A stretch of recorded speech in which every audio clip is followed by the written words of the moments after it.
Şevket Mirziyoyev'e de Özbekistan oraya da gidecek. Hepsi güzel gidiyor. Hadi dur! Şapkamalar Turşki! Bir! Vur!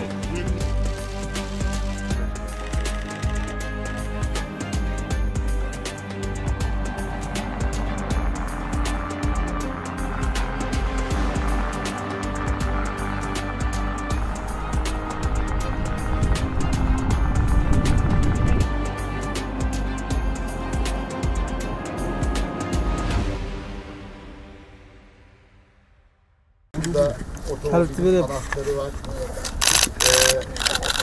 Bu otomobil Türkiye'de Bursa'da üretiliyor şehir olarak.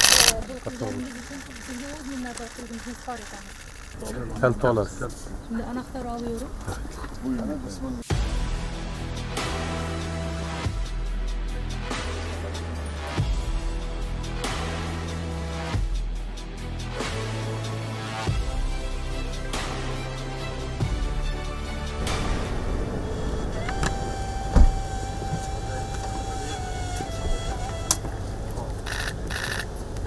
Çok güzel.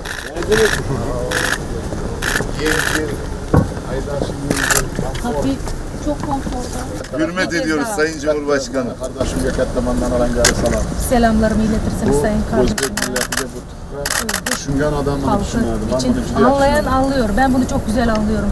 Bu hediyenin anlamını. Çok teşekkür ediyoruz. Dünyada bu yan bizde katta Türk devletlerini yitirdi. Türk devletlerinin başarısı olarak dünyada kayıtlara geçecektir. Türkiye nimaga qodir ekanligidan dalalat. Türkiye'nin neler yapabileceğinin göstergesidir.